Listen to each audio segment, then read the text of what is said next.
Fanitrangana savorivory kosa ny teny Ambohipo ny sabotsy hariva lasa teo. Nisy ny naratra ary nisy ihany koa ny fananana simba tao anatin'izany olana izay niandofo tamin'ny fifandirana teo amin'ny mpamily taxi be sy ny mpiambina ny pasteur Mayol. Mitatitra ny vaovao volana avy eo amin'ny sariny Tsiri Rakotarsan.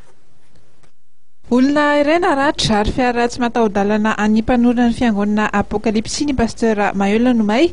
Io ny vokatry ny savorivory izay nitranga ny asabotsy hariva teo manodidina ny fitory teny amin'ny Ambohipo 4 chemin.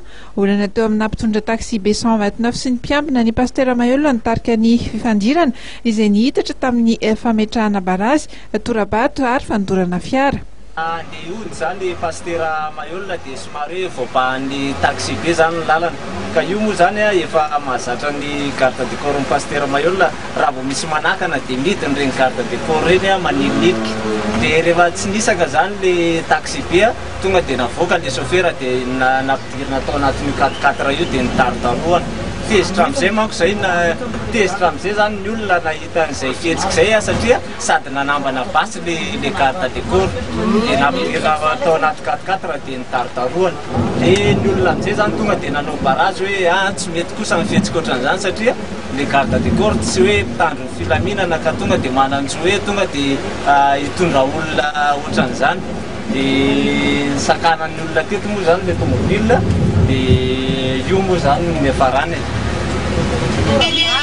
antony tonga tamin'ny torabato zany ny fihetsiky ny olona satria efa somary hoe tsy laitra ny olona ihany zany le zavatra ataon'le garde du corps. Reto mariako tsara mihitsy tsy olana amin'ny pasteur Mayol fa le garde du corps manao fihetsika tsy voahevitra amin'le hoe garde du corps satria izy ireny rehefa mandeha tonga dia maro be mihitsy dia efa mahazatra ny zareo zany hoe io fihetsika io.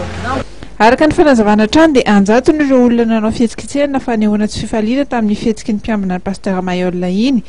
Taoriana ny fandamina dia afaka niala ny toerana ny cortège nitondra ny pasteur Mayol sy nisy naratra ireo mpiambina.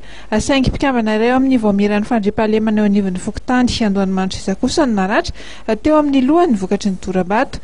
Tany manodidina ny valorany tonga tany an-toerana ny mpitandro ny filaminana avy amin'ny Emoreg nandamina ary narahiny mpamonjona izay nifehy tao anaty minitra vitsy ny afo. Taty amin'ny valora sasany kosa vao niverina taminao ny fifamoivoizana sy ny filaminana teny Ambohipo.